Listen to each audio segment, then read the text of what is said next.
This is the Transforming Anxiety podcast with Kelly Hanlon McCormick, and today is episode number 211, The Anatomy of Anxiety, a podcast interview with Dr. Ellen Vora.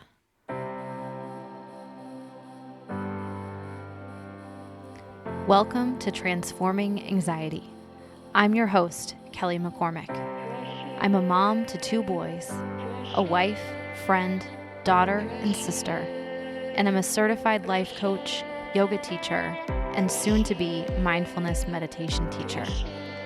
I'm no stranger to anxiety, and I'm here to teach you how to manage your mind and your emotions so that you too can transform anxiety into calm, peace, and whatever you want for your life. I'm so glad you're here. Well, hello there. Welcome on in today. I am so excited to bring you another interview today. This time I'm talking with Dr. Ellen Vora. She wrote a book that was released actually almost exactly a year ago called The Anatomy of Anxiety. And Dr.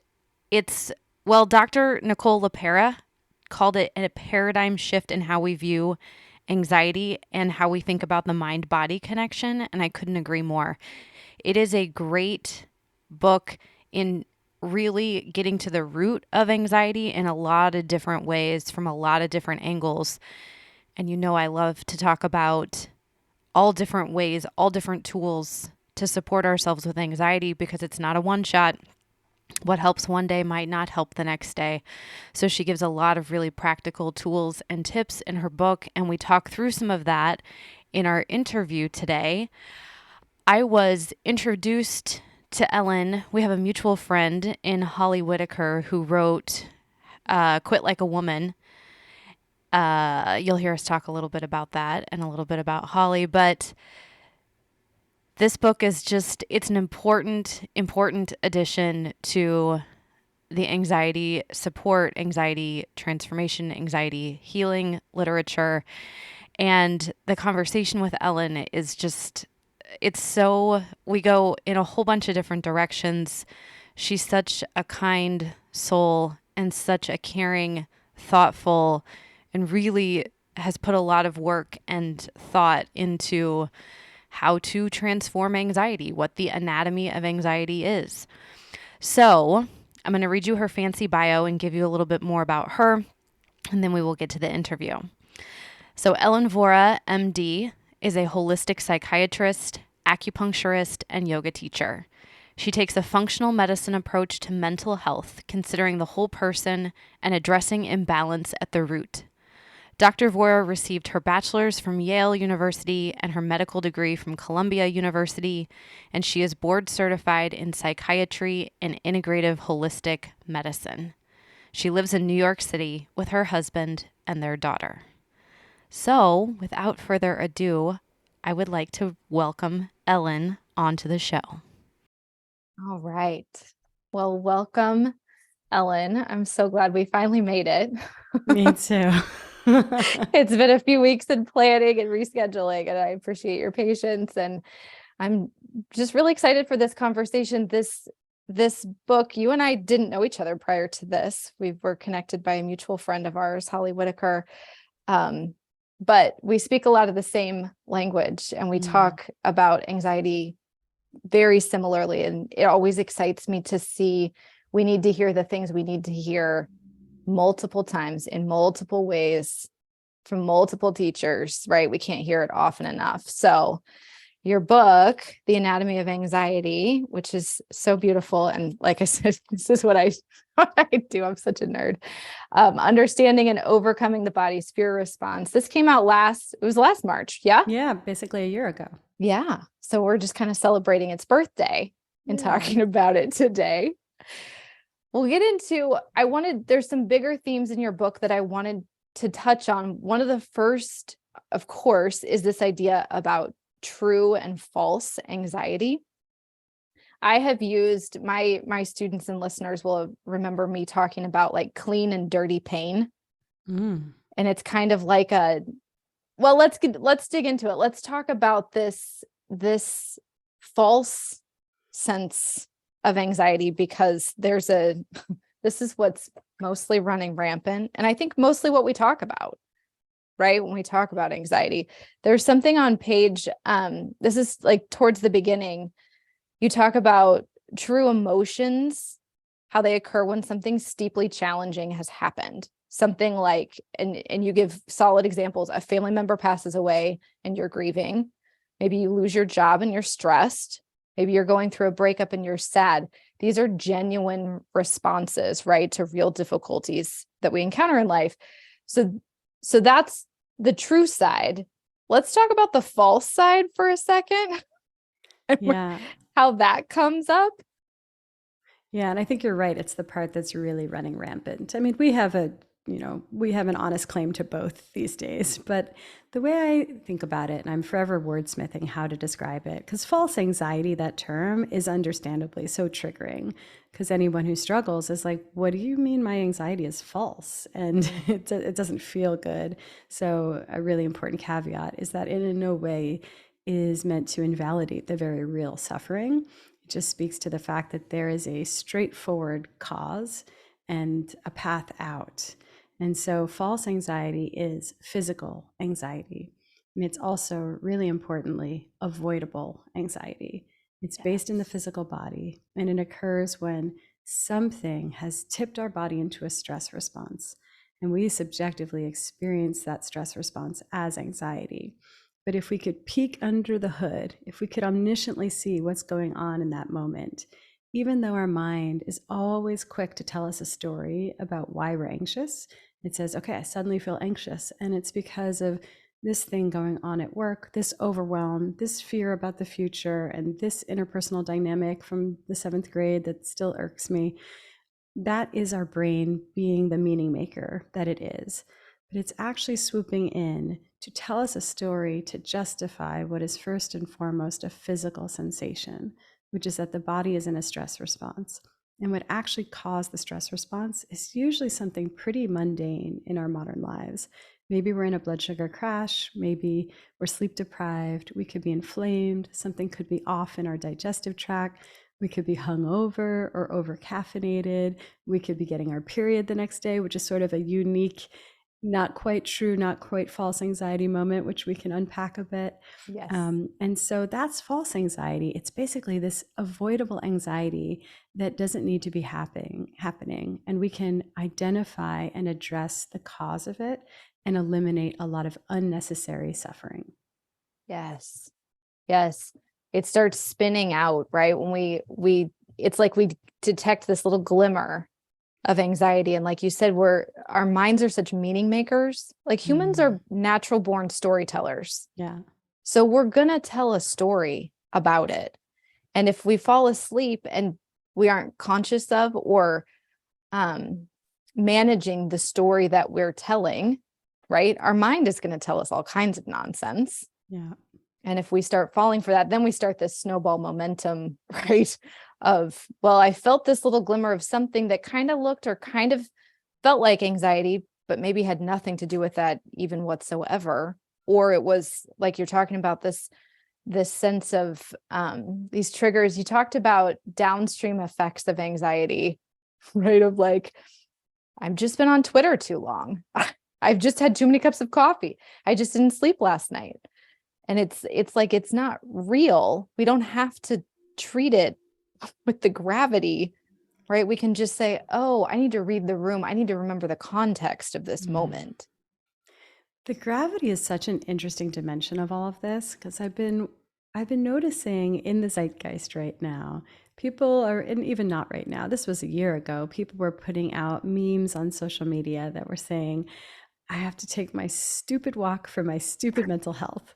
And right I now, remember. we're in a moment now where people are saying, like, I hate to break it to you, but I tried the healthier eating and the earlier bedtime and the exercise, and I deeply apologize, but I'm ashamed to say it worked. And so it's so interesting that we are frustrated with the fact that holistic diet and lifestyle strategies help our mental health. And I think for a lot of justifiable reasons, it's a little insulting, honestly, to feel called out. I remember one time I was snapping at everybody around me, And my friend pointed out, like, Ellen, author of the literal book that talks about this, could it be the fact that you picked coffee back up as a habit? I was like, no, everyone's terrible. What are you talking about? I was in false irritability. And so it feels a little bit like we feel a little foolish. We feel called out, but also we've been so taught to think of mental health as high tech, and of course it has so much gravity. It's the lens through which we experience the world, and it can create immense amounts of suffering. And so to think of it as something that can be remedied, something so low tech and simple, it feels like insulting to the problem and out of proportion to the gravity of the issue. But it actually ends up being that even though mental health creates very high tech problems, the solution is sometimes very low tech. Yes. And the simpler, the better, right? This is, I remember again, towards the beginning of the book, there was this, you laid it out so simply, these stats about how anxiety has skyrocketed. And it's like, I know when I feel anxiety in my body, and I tell this story to some of my students about, I was feeling really, really anxious. And my mom, this was way back when I was single and lived in an apartment in the city. And my mom had come down to be with me and kind of talk me down and just be with me while I was having this, I was stressed about work. And so we were getting together. Anyway, we went, she said, why don't you come back to the house for dinner and let's make sure that you're fed and then we'll get our evening underway. Well, when we went to go back to her house, the battery in her car had died. And so we were like, oh, okay, so my mom can't handle this. So I'm in charge now of figuring out how we're going to jump the car and everything. By the end of it, I wasn't feeling anxious anymore, which is fascinating, because if the anxiety were real, like if I had had influenza, there would have been no amount of jumping a car that would have distracted me from the fact that I had the flu, and I wouldn't have felt any better. Probably I would have felt worse at the end of that whole rigmarole. But it was fascinating to me. And it's a story I tell because it just so succinctly like highlights that by the time the car was jumped, I was like, I'm good. It's so interesting. And it draws on so many themes of anxiety, that so much of it is future tripping, uncertainty, control, and really this anticipation of something might happen in the future that I won't be able to handle. So anytime we have an experience where we witness ourselves handling a difficult situation and we get that dose of self-efficacy, it is quite a nice salve to our anxiety, because we start to learn, not only am I immensely capable of even unpredictable challenges that come down the pipeline, but it starts to inform the fact that, well, what could come down the pipeline that I wouldn't be able to handle? And it's not to say life isn't going to throw us massive challenges. We both know it certainly does. And we can always put one foot in front of the other, do the next right thing, and handle it. And like a really important asterisk around handling it doesn't mean like the boomer generation's idea of like buck up and, you know, stay calm and don't cry, handle it. Like it means like sometimes handling it is having an enormous cathartic release, a big cry, and asking for help, a big emotional outpouring. Handling it has to do with very strongly flowing with our emotions.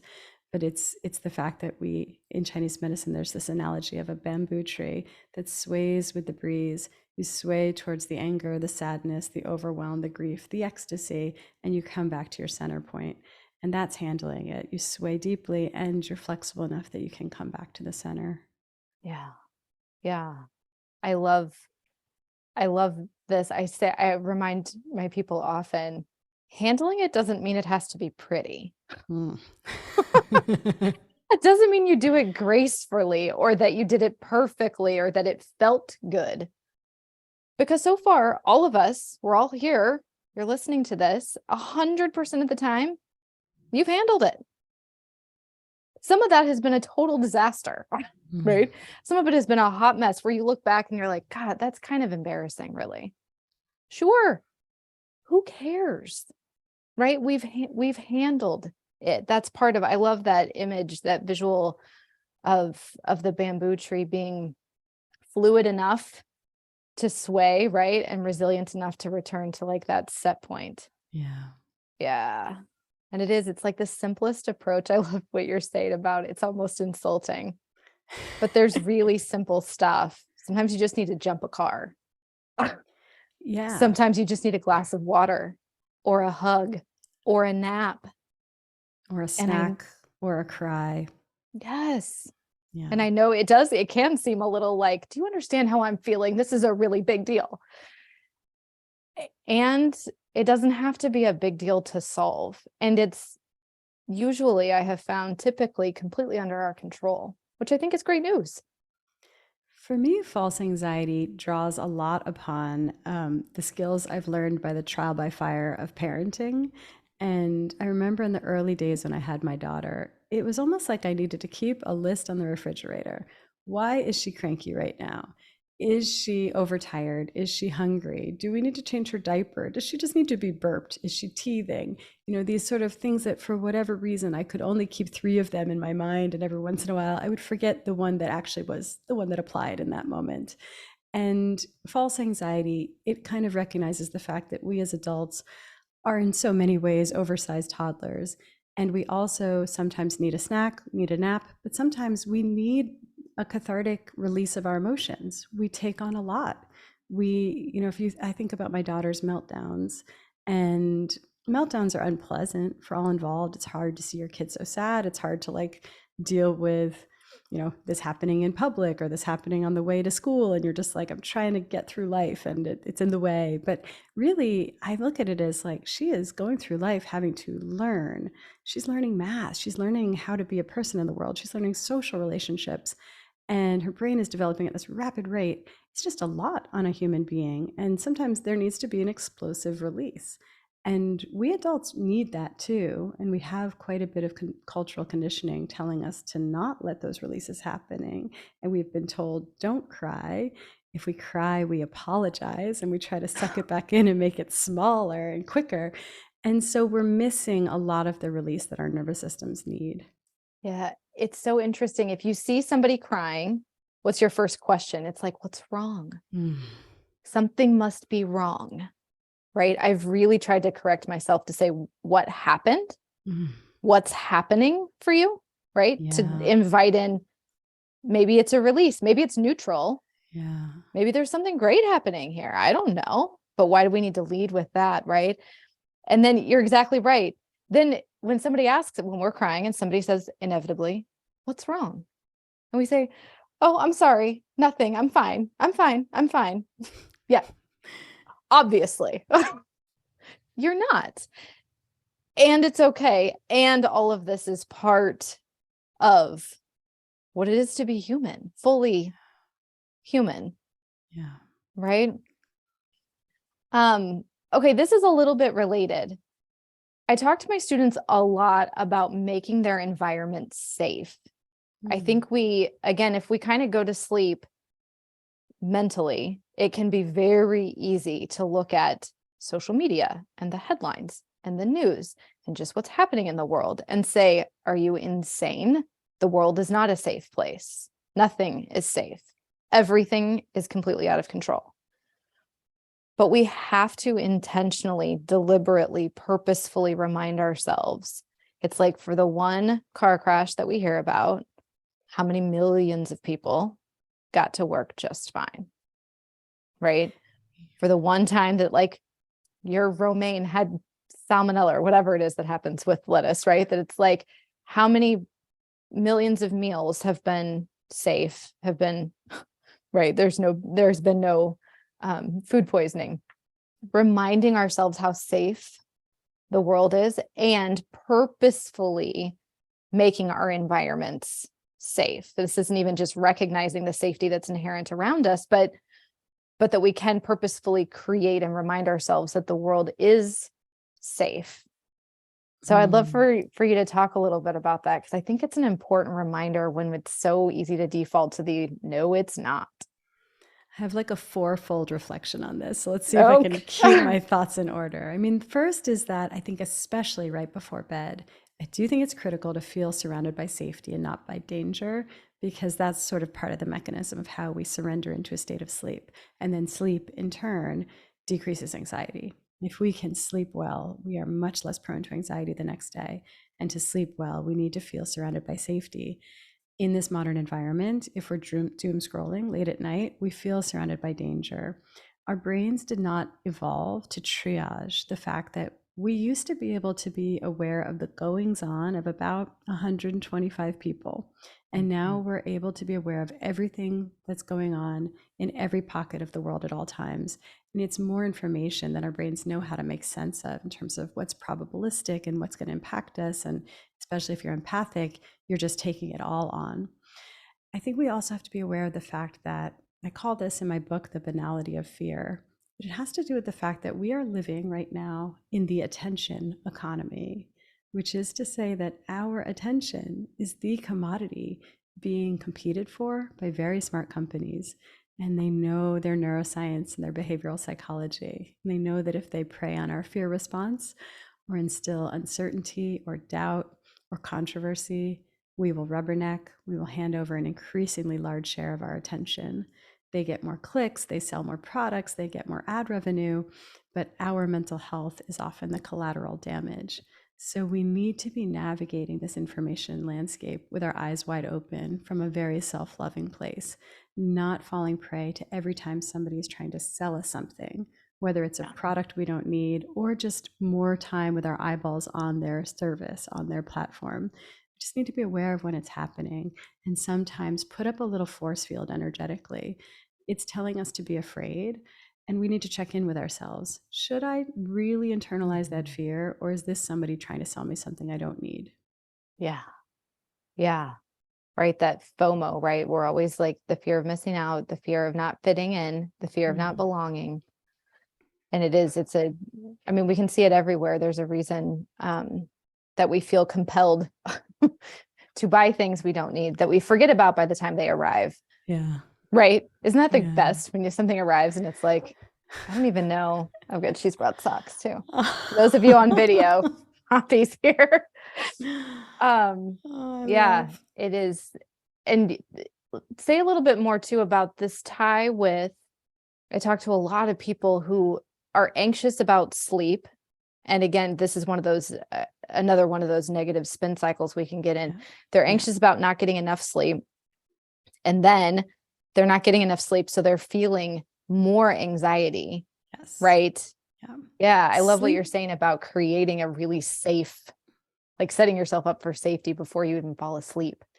Sleep in my book, I insisted on having it be one of the early chapters because I think, if someone doesn't make it further into my book, if they just get through the sleep chapter, they've changed their life. And it's such an important topic.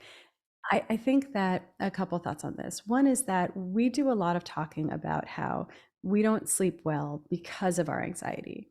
And that's valid. Anxiety does impact sleep for sure. But what we fail to recognize is that our sleep, in turn, it's a bidirectional relationship. Sleep impacts anxiety, and it's actually the easier place to start.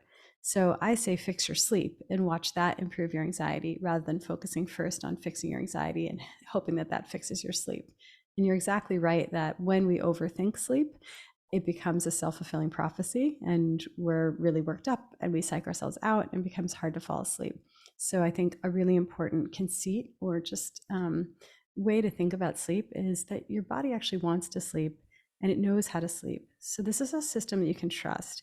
But the reason it hasn't necessarily been working up until now is that the body works well for sleep when it gets a certain set of conditions and inputs, and when there's nothing irritating the system or getting in the way. And in the modern environment, there's a lot that it's just normal right now to give our brain all the helter-skelter signals that are exactly the perfect conditions for insomnia. And so we can get strategic and set our brains up to sleep better. And the place to start is light.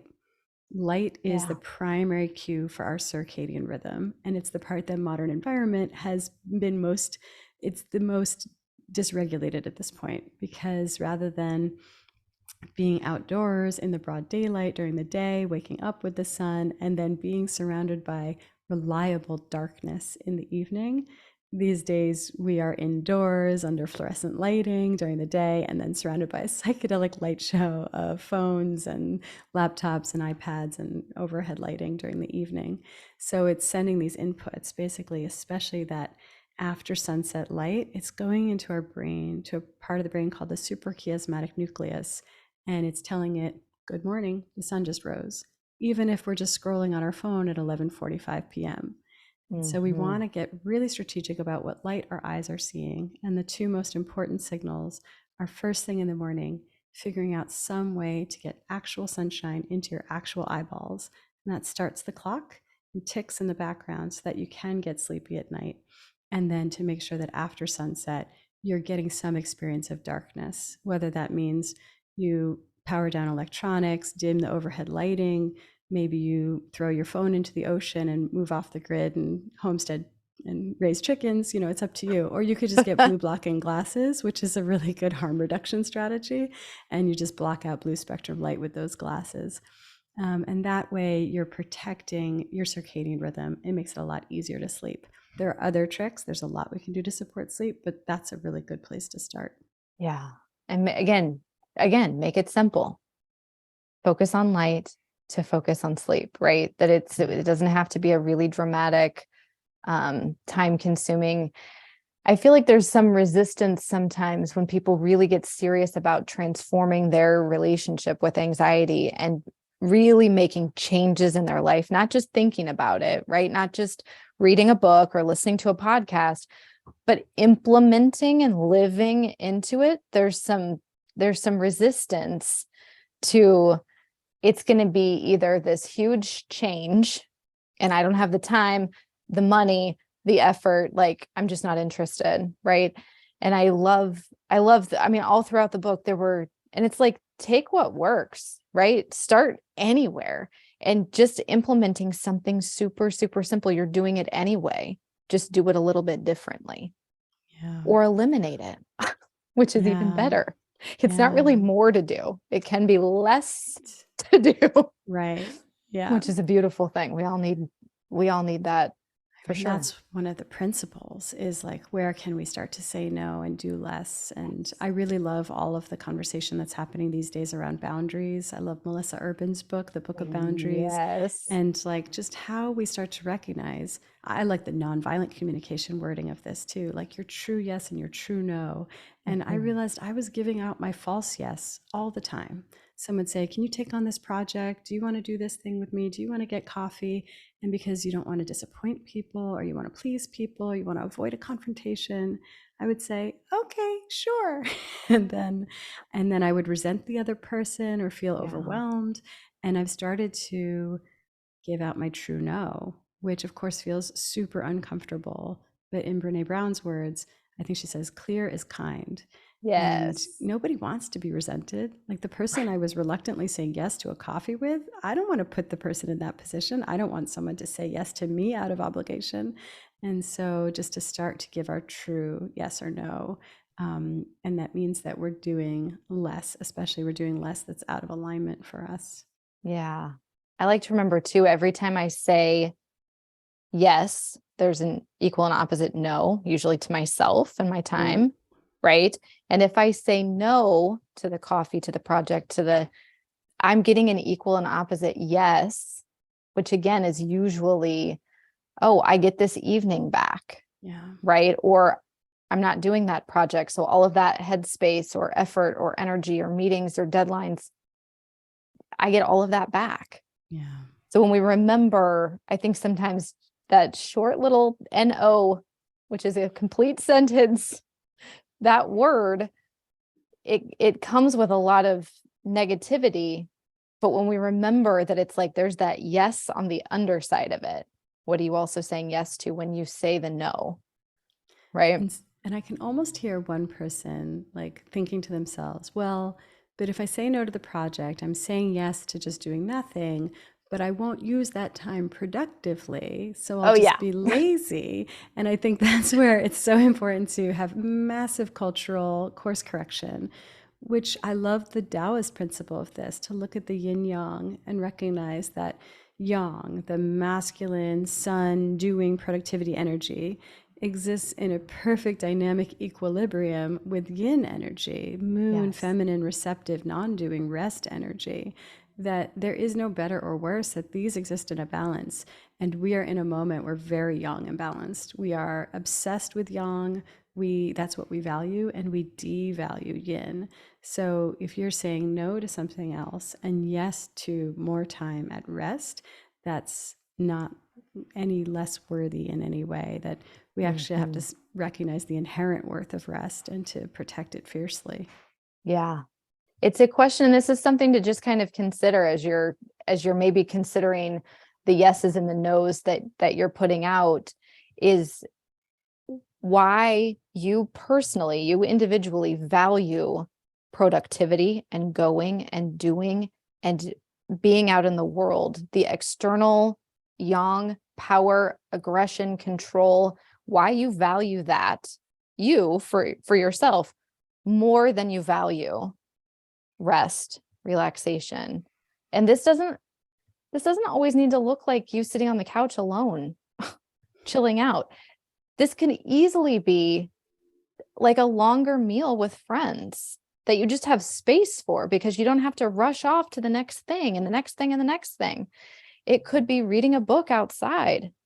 It could be getting your toes in the dirt. I mean, there's so many different ways that it doesn't have to look like you're horizontal doing nothing or you're totally outside of the world. You can still be very engaged and be with that more yin, restful, restorative energy, Yeah. right?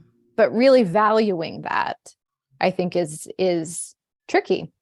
Because Yeah. like you said, we're surrounded by cultural and societal messaging that really glorifies the power yang, going, doing side of the world. And like, look around. I don't think it's working. Mm. I imagine some people are also apprehensive around losing their momentum of go, go, go, Mm, because they rightly think that if they stopped and rested, there'd be so much inertia to that, it would be really hard to like pick it back up. yeah. And I think that that's also something to be reckoned with, is that some of us are really in a moment of like soul rebellion against our productivity. And if we gave that an inch, I think it would take a mile, but that might be right for us. Yeah. Because we are a bit like running on fumes and running from it. We're running on our own inertia with our productivity hustle culture. And if we Mhm. stop to reflect on that, or if there's any pattern disruption to it, it starts to seem like maybe we shouldn't go back to that. And then we worry, will we pay the bills? Are we worthy? Who will celebrate us? Are we worthy of love? All those questions come in. And so I think that, to me, like, real productivity comes when we're rested, when Yeah. we recognize our value and our needs are met and we're safe, but then also when it's our art, on some level, it's our Mhm. truth that we're contributing to the world. And that's tough in the modern corporate environment. And so I think we have really big, difficult questions to figure out around that, how we can make our contribution, earn a living, and be in alignment all at the same time Yeah. and rested. Yeah. And I try to view, I know you're very involved in the yoga world as well. And I practice yoga every morning and meditate most days. Yeah, meditation to me is not as interesting as yoga because there's more of a doing to yoga. Like, it makes sense, right? Um, but this, like, what were you just saying? I totally lost my train of thought right before I launched into the yoga thing. There was a whole thing about souls rebelling against our productivity in our jobs. Yes. And our corporate, oh, I know where I was going with this, is Mm. that it's a practice. Mm. And instead of us really, I feel like most of us, like, we try to march through the day as if this is the way that it is. And if every once in a while, I mean, a few times a year even, pause and it's like zoom way out. And can I ask, like, what's working? What's not working? What do I need to do differently here? Could I Mm. get some perspective on this and treat work, treat parenting, treat health, treat relationships as if they are the practices they are, right? They're not static. They're not permanent. They're not like, well, once I have figured this out, I'm good. Yeah. Right. Yeah. It's always changing. I mean, parenting is the best example of this probably, because as soon as you figure it out, they start walking and they start talking and they start eating solid foods and then they start going to school and then they turn into teenagers, which is what's happening in my household. It's like as soon as you find some ground, it's going to change. So treating it all as like, I'm just practicing being a mom. Right? There's Parenthood really is the ultimate beginner's mind humility maker. And I think my mom would say the same, right? That she's like, we're not done yet. Just because you're out of the house and on your own and have kids of your own, it doesn't mean that for her, parenting is like, okay, like there's still a practice there. There's still a relationship of how do parents and adult children relate, right? Parents and grandchildren. And yeah, it always change. It is beginner's mind. Crash course over and over. Okay, something that I know a lot of people, this was one of the first chapters that I read in your book. I skipped around because I had to read this chapter I just wanted to read it first, is about women and hormones and anxiety. And I can't even tell you how many women I talk to, especially as they get into their 40s, who they've gotten to be pretty well in sync with, here's how different weeks of my cycle feel physically, perhaps, but also emotionally.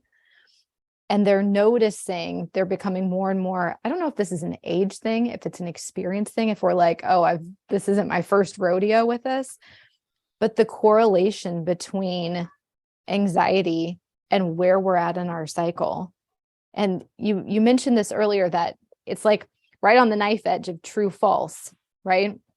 That it's like you get this hint that something's happening, and it's not completely like we can't eradicate that. There's some honoring of that, but also a working with. Exactly. Yeah. So much to be said on this. And it's interesting because I'm more perimenopausal now than I was when I wrote the book. So I even understand it better from inside. I think there's a couple of considerations here. One is actually even just things like exogenous hormones that we take, things like birth control. And that deserves a conversation, just for anyone who, might still be taking exogenous hormones and suspect it might play a role in their anxiety. And I just want to make sure that if anyone is still unclear about whether that could be contributing, because I know that when we bring that information to our prescribers, sometimes there's some gaslighting around that, like, no, that's not what the evidence shows. And I know I got that response when I went back to my gynecologist and was like, okay, it's great that my skin is clear, but like I think I'm crying every day. Is this okay? And she's like, oh yeah, that can't be the pill. And so I think that, you just seem stressed, sweetie. And so I think it's really, I have a bee in my bonnet about that. We do now, decades later, have the data, which is that, of course, exogenous hormones contribute to depression and anxiety levels. There's a lot of minutia to that data. If we're taking them at younger ages, it seems to have an even more enduring and significant impact. So we just need to be having this conversation. It's not to say no one should be on exogenous hormones. It's on the menu, but we deserve informed consent. We need to know all the considerations. Then let's talk about like your sort of 40-something woman. Maybe she's had kids already. Maybe she's even using something like fertility awareness method or condoms. And at this point, she's actually very tuned into her cycle. She's not on exogenous hormones, but there's like 5 days of the month where she feels great. And the rest of the time, it's an adventure. Why is it that way? And then the joys of perimenopause, that it becomes like predictably unpredictable too. Just when you figured out your cycle, just when you figured it out. Impermanence again. Yes. It's like, I now finally have healed my PCOS. I have a clockwork cycle and I am syncing, and I'm syncing my life with it and practicing fertility awareness method. And I know when I'm in my follicular phase, I know when I'm ovulating, I know when I'm luteal, and I'm really working with this. And it's like, Surprise, here comes perimenopause. And it's all a crapshoot again. No, you don't. But I think that here's the thing about the luteal phase, because that's the one worth focusing on. That's the second half of our cycle where our hormones are starting to wane as we head into the bleeding phase of our cycle. And that's usually when we'll see an uptick in irritability, tearfulness, sadness, anxiety, for some people, even like heavy, darker thoughts. And so that's where I think there is a component of false and a component of true anxiety. The false anxiety is that many of us these days have an exaggerated PMS experience, and it has to do with the fact that the modern environment bathes us in endocrine disruptors. So we are exposed through pesticides, plastics, personal care products, makeup, perfume, cleaning products, like fabric softeners, air pollution. It's all around us, but we're exposed, and like birth control residue in our tap water, we're exposed to things that behave like estrogen in our bodies. So if the ratio to estrogen to progesterone is supposed to be a certain interval, it gets blown out of proportion because we have an excess of estrogen. And then at the same time, our progesterone levels are falsely lowered, partly because we're not that well nourished. We've villainized dietary cholesterol, which is a critical building block of the sex hormones. And then we are chronically stressed, which there's a concept that we at least were taught in med school, whether it's actually this simple or not, I'm not sure, called pregnenolone steal, which is that this precursor called pregnenolone is what our body uses to make progesterone, but it also happens to be the precursor for cortisol, our stress hormone. So when we're chronically stressed, the body steals the pregnenolone and uses it to make cortisol day in, day out, and never has enough to make sufficient quantities of progesterone. So if you think about it, rather than a certain interval of estrogen to progesterone, we have heightened levels of estrogen and decreased levels of progesterone. And I believe that contributes to the even more, it just makes our PMS phase more pronounced and exaggerated. So that's the false component. But importantly, there's also a true component, because I'm done with the cultural messaging around the fact that when you're PMSing, you're a bitch, or you're irrational, or you're being unreasonable. And actually, I think there's truth serum to the luteal phase. Like, what is the real truth? Is it how we see things when we're follicular and we're like, oh, this big problem in the world? It's fine. Or how we are in our luteal phase when we're like, this is the worst thing imaginable and I want to murder everyone in my family. So I love think that this. This is such an interesting way to, which side is true? I think we may never really know the truth until we're well into the postmenopausal years, but I think that it's just something to give ourselves at least some grace around that. Yeah, we might need to let our partner know, like, can you be a little bit more patient with me, or I need a little bit of space, or I need a little bit of support. I'm feeling raw, I'm feeling vulnerable, I'm feeling irritable. But also to give ourselves permission to have those indignant feelings of this is not okay, because I think there's actually quite a lot of truth to what comes up in our luteal phase. Yeah. Oh, that's so interesting.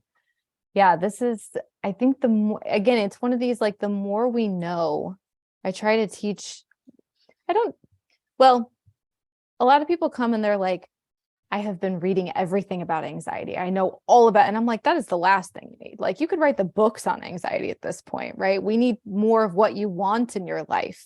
We need more research that way. And we need to move in a direction of crowding this thing that you don't want, right? This relationship that isn't working out with things that you do want, right? Connection, joy, steadiness, groundedness, peace, fulfillment, worth, satisfaction. But it's an interesting too, there's, again, just to be contradictory, because there's a lot to be said for just simply being aware of what's happening, the power of that kind of awareness of like, oh, it's this day. Here's where I'm at in my cycle. This is what's happening. I have not lost my mind. Anxiety's not here to stay. This is another one I hear all the time. Now this is just how I'm going to live my life. I'm permanently anxious. Yeah. It will cycle through. It's all part of it. And keeping that, it's not even a belief, it's a fact. It's like keeping that in our minds at the forefront so that we don't lose the plot when things start feeling a little unsteady or irritable, or we just notice that we're a little more prone to anxiety. I love what you're bringing up, and I've never really thought about it this way before, but there's such a both and to how we want to hold a loose grip on our current narrative. You Hmm. know, like our going hypothesis for life in any given moment. There's a Hmm. Ram Dass clip that I'll often listen to where he repeats over and over, I am loving awareness. I am Yes. loving awareness. I am loving awareness. And just to sort of think about that from every angle of the prism. And I think that I actually push back a little bit on there's a section in my book, it's all about feminism and all this, but I kind of call into question CBT. I connect it back to Holly Whitaker's book, Quit Like a Woman, where she's like, okay, so just a couple thoughts on AA. And I mean, I have so many patients helped by AA. I don't fundamentally disagree with it, but she brings up such an important point, which is that, um, you know, to say that you've made mistakes, to hand over your power, to sort of right size yourself and realize you're not God. She's like, that's just what it is to go through life as a woman. That's what made me sick. That's not what's going to heal me from substance abuse. And I think that in the same way, I think CBT is an interesting example where, and I've trained in CBT. I use CBT principles with patients. I've known so many people helped so dramatically from it. But I've always just felt a little uncomfortable with the idea of telling you, like, you know, like, don't believe everything you feel and think, and to sort of push back on our feelings. And to me, that feels so phenotypically masculine, to be more Yeah. objective, where actually sometimes I think what's healing is to really fully feel our feelings and to give ourselves permission to believe our feelings, to not feel like we need to be pressured out of believing how our body feels. So I think it's always like a both and here, where you want to fully feel everything. You can try it on as a going hypothesis and keep a loose grip and make sure you're just always checking in to recognize, are you seeing a situation through some kind of tinted lens? And Yes. to just keep enhancing the awareness and to really love that process. Yes. And this is, it kind of harkens back to that, like, treat it all as a practice, remain curious. It's all impermanent, right? If we can stay with those skills, those ways of approaching that, because life is contradictory. It's very gray. It is a both and holding two seemingly opposing truths at the same time. Like, we humans are pretty complicated and sophisticated. I mean, we've all had the sensation of feeling joy about something and deep loss in the same, Yeah. if not exact same moment, in the same breath and the same right situation. Yeah. And that extrapolates out into so much of what we experience, and anxiety is certainly one of those roller coasters. There's a lot of both and and I like what you're saying with the true and the false here, that there's elements of both. Be willing to look for both. And I guess just to round out that explanation, you know, we did a pretty good treatment of what is false anxiety, avoidable anxiety, but then we Yes. have our true anxiety, which Yes. it's actually, you know, it's purposeful anxiety. It's not something to pathologize. It's not something that we get to decaf coffee our way out of. It's just our inner compass nudging us and telling us, you know, that something is out of alignment here. And it can be in our personal lives, in our communities, how we're showing up for people that we love. It could be an activism cause on the larger scale. And it's just basically this a little electric fence nudging us back on Yeah. course. It's telling us something that we secretly deep down know, which is Hmm. time to course correct, time to show up in a different way. And I think that once we hear it and honor its message, so it's really Hmm. a communication from the body. It can't speak in words, it speaks in these feelings, and the Yeah. uneasiness. But once we honor the message, we no longer feel mired in anxiety. It starts to feel like we're imbued with purpose. Yes. Yes. I sometimes joke that my job as a teacher is to just hand out permission slips. Years ago, somebody was like, I think Kelly just like gets online and gives advice to people. I was like, oh, no, no, no. I have no advice. I know nothing. I do believe my students know. And if Mm. I can ask the right questions or sit with them long enough, they'll come to what they know. And my job is just to like shine a flashlight on that over and over and over again and remember, right? And what kind of permission slips can I give you to want what you want? I Right? love that. I love even just the word permission and everything that comes with that. So I think about there's a naturopathic principle, which is don't suppress the body's urges. Like the original permission slip that I think of is like, can I use the bathroom? Can I go down Yes. the hall and use the Yes. bathroom right now? And I think about like we need to be giving ourselves permission to not suppress our body's urges. Like if you have to pee, pee. If you have to burp or sneeze or cry, let that flow. But then also these other permission slips of the body's urges when it's the nudge of your true anxiety saying something feels uneasy right now. Can we Yes. pay attention to this and can we honor the message of it? Yes. And it's something, this is one of those, the big similarities in our work that jumped out at me is that we're not, I tell people this all the time, we're not looking to get rid of anxiety. It's not going to happen. Right. So sorry. But if we can learn to work with it, if we can learn to listen to it, and people will tell me, it feels like it's getting worse. Like, yeah, your body's having to yell louder. You're not listening. Of course, it's quote unquote getting worse. It's feeling louder. It's feeling more intense. It's time to listen. Yeah. And if we can sift through and discern and sort through the messages that we're hearing, and again, it's a practice, right? We have to be willing to like, okay, maybe I go down this path. And then we see, now what? How am I feeling? What's happening? Right? We may have to backtrack and maybe like, absolutely, hell yes, you figured it out. But checking in with that to see, this is my body's way of communicating to me. Nothing has gone wrong here. In fact, things are going extremely right when we're able to communicate to ourselves and to pause and listen, right? And then use the messages that we're hearing. Couple quick thoughts on this because Yeah. we have so much overlap in how we think about this, and in my book I call it the body whisperer. It's like it's initially whispering to us, but most of us miss that. We miss the whisper. We blow right past that, and then we're having a panic attack or we're just like completely incapacitated, and that's the body shouting. But I think about this. One patient said to me years ago this thing that I still think about all the time, which is she was like, it feels like the work that she was doing with me, it felt like couples therapy between her and her body. I loved this story. And it's a communication. And can we get better and better at listening and respecting? And I think about like we were just on vacation a couple of weeks ago. We were in LA, and one night my husband and I, we had a babysitter. We were putting our daughter to sleep and we were going to go out. And what we didn't realize was that she was feeling like really unseen, unappreciated, like she hadn't gotten her cup filled with time with us, and she was not letting us leave. So it was this moment where at first we were in resistance. We're kind of like, no, we have plans. We have a babysitter. We paid for the babysitter. Like, this is happening.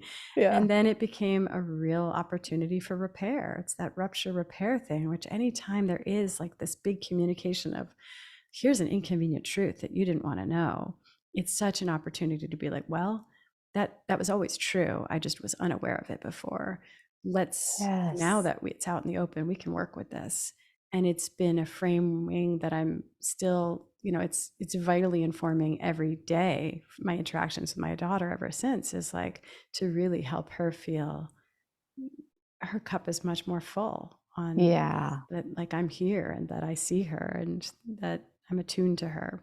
So it's, I think that we need that couples therapy with our bodies. And once we start listening and once we catch the communications a little bit earlier and we attune to our body's needs and respect our body's needs, I think it's a repair in that relationship. And I do think we go through life with less suffering. Yeah, that's such a beautiful example too. It's so concrete. It's so relatable. This moment where you're like, we're headed out. See you later, sister. She's like, no. She fell asleep with her arms wrapped around my neck. Anytime I would move, she'd say, no, mama, no. Not subtle, right? And it was fair. It was fair. Yeah, that's so beautiful.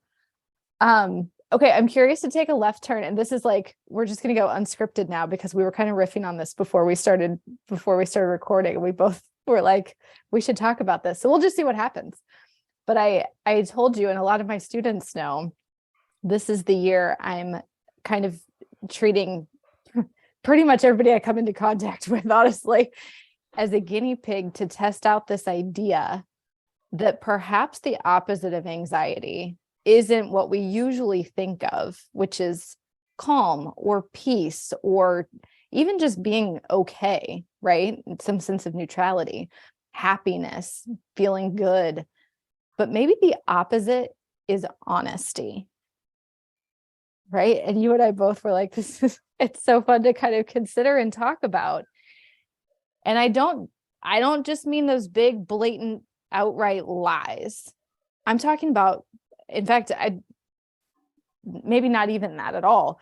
More about this insidious stuff of just like being like a little bit out of alignment with who we are, right? You talked earlier about, hey, do you want to get a coffee, Ellen? And you're like, yeah. And it's a small thing.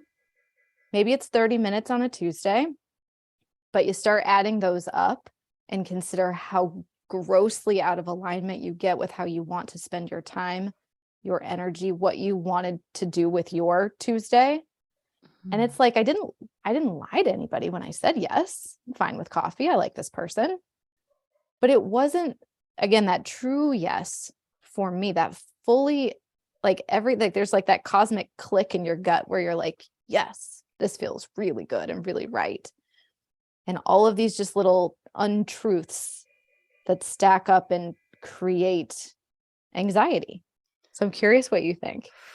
I mean, I'm like, the earth is shaking beneath me as you say this. I think it's so interesting. And, I think everything you're saying, like that when we're a little bit out of alignment, feels very, like, to me, that just is the story writes itself. That's such a clear path to anxiety. And I wonder if there's also even subtler ways that the opposite of anxiety is honesty. I think about, it's also about honoring our body's needs and how Oh, yeah. when we when we say we're fine, like we witness ourselves lying, when we um, when we're in any kind of social pressure situation, and we basically like swallow our truth to keep the peace or to stay liked or whatever it is. And sometimes we even have to do it to stay safe, but it still Sure. kind of adds up into the body feeling betrayed by us. Yeah. And then I think that on a deeper level, when we are in any kind of scenario where you can tell that somewhere there isn't full integrity or full transparency, I think it's incredibly anxiety provoking to us. And then also just the fact that anxiety is sometimes a distorted perception of what the future will bring or what is transpiring in that moment. And so, in a sense, like when we're jumping to conclusions and catastrophizing, we come by it honestly, it's understandable, but it is not the truth. I mean, the truth is, exactly this moment right now. And it's not that future that we're imagining and anticipating. And Yeah. so I think that I love this definition. I think that I could riff on it for 6 straight hours. I think it's really a helpful framing. It's So we beautiful. buckle up. We're going to be here all night, right? Long form podcast. Yeah, and I like what you're saying. There's one of the things that came to mind as you were talking is little things we say almost every day. I know I should go to bed, but I shouldn't have this extra cup of coffee, but right. I know I should probably get outside, but, and it's, again, you're not telling grandiose lies and fabricating this whole life for yourself. It's just these little ways of not meeting yourself where you're at, not listening to yourself, not being with yourself. We talked earlier about really being embodied. And, I think most of us kind of live from the neck up. We glorify thinking. We're very, how many courses can you take, and make sure you take the notes? And what if I forget that? So I've got to write it down. And we're just so like, I don't know, involved and invested with what we think, and getting into our body and seeing like these gut feels of what feels right, right? What am I like leaning towards or leaning away from? What feels cool, what feels warm to me? And these more subtle ways of just how much more honest could I get? And what would that do with my relationship with anxiety? And I think this, you're talking about getting into the body and sort of dropping out of the head. And it makes me think of a friend of mine. She's a practitioner named Roya Darling. And she's so much sort of further down the path and more advanced. And Yeah. she really talks about how, like, we are so in our heads. Everything is so brain and intellectual. And, like, can we drop into the heart? Like, Yeah, that's where the really powerful work happens. it really And is.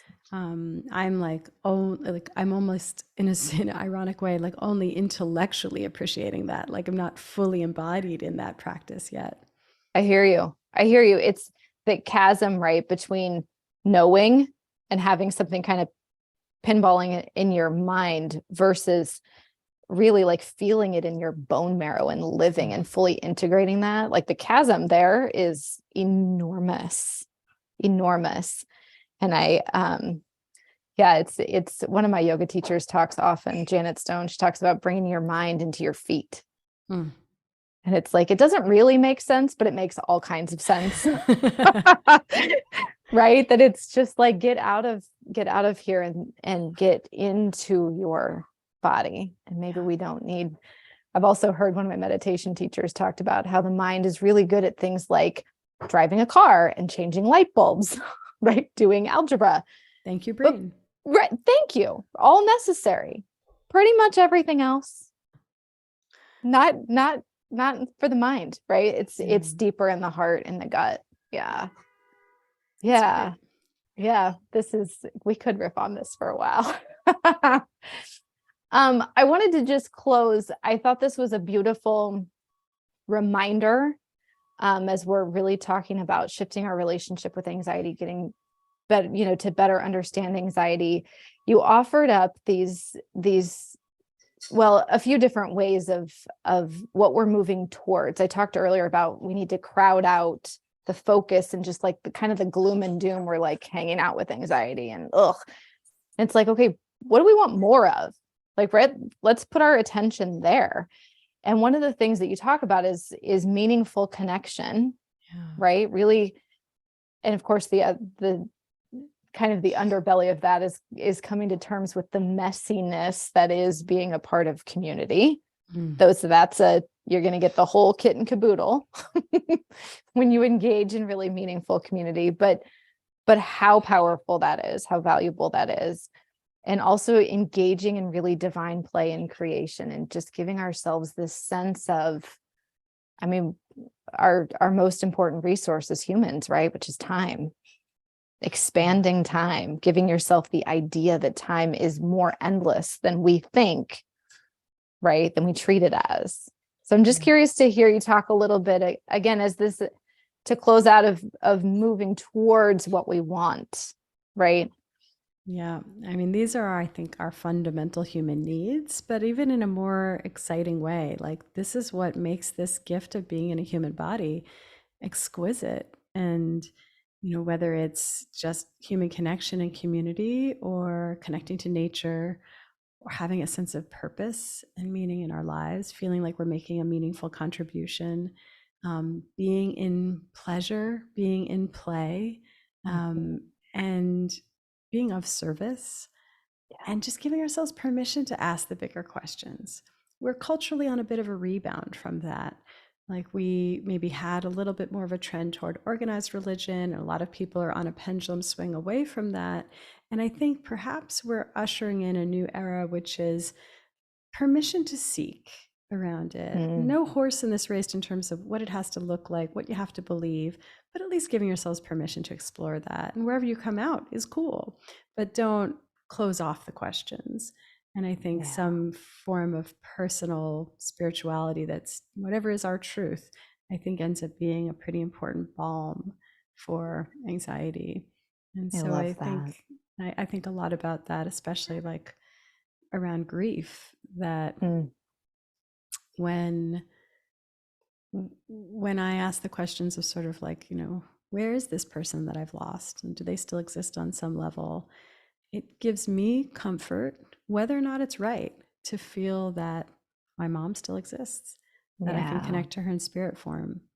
And so I find that having any sense of maybe, or that something vastly beyond our comprehension might be occurring here, for me, it softens the edges and makes loss a little bit less absolute. And for me, that's the ultimate salve for my true anxiety. Because a lot of true Yeah. anxiety boils down to ultimately death or losing the people that we love. And with that worst case scenario, if we see that in a purely material, cut and dry way, well, that's reason to be anxious. But Right. when we see it as part of something beyond our comprehension, and maybe that it isn't quite so straightforward, I get comfort from that. It certainly helps me show up a little bit more resilient in the face of those losses and challenges. Yeah. And gosh, anything we can do to wiggle loose our grip on that all or nothing, black and white, just absolute binary thinking, and be more in that gray, I think too, of just wonder, Hmm. right? Just being with wonder. Yeah. Every once in a while, in this day and age, we can Google anything. And it's like, I wonder if, and somebody's already got their phone out. And I'm like, no, no, no, no, no, no. I don't want to know. I really just want to wonder with it, Yeah. right? I Yeah. just want to wonder. And then maybe in 15 minutes, somebody will come up with that actor or that song or that book, and we'll be like, yes. But having that sense of wonder, which is, yeah, it's something that's so far away from where we are and how we live our lives. So Yeah. engaging with connection and play, creation, as these are the ways to move. Like, here's what we're going to use to crowd out, right? The focus that becomes so thinking heavy. And even when we go down the path of really trying to transform anxiety, and we think we have to know it all and understand it all, and it's like, maybe we need to understand more and know more about where we want to go. Mm. So yeah, Ellen, we could talk forever. This has been such a great conversation. And again, if you're on video, you can see her gorgeous book, The Anatomy of Anxiety. I'll put links to all of this, of course, in the show notes. And this is out now and has been, and it's a very accessible read with a lot of great, chapter by chapter, you could pick it up wherever you wanted to start, really. There's so many different avenues and angles, and it was very helpful to have some simple approaches and some, like, here are things you're already doing. Tweak it and do this differently. Think about this differently. Introduce this, whether it's sleep, food, lifestyle, how you're living. You're already doing these things. Doesn't have to be complicated. Mm. Yeah. Thank you so much for being here. Kelly, thank you so much for having me. It's really an honor, and I enjoyed this conversation so much. Likewise. Thank you. Thank you. Thank you again.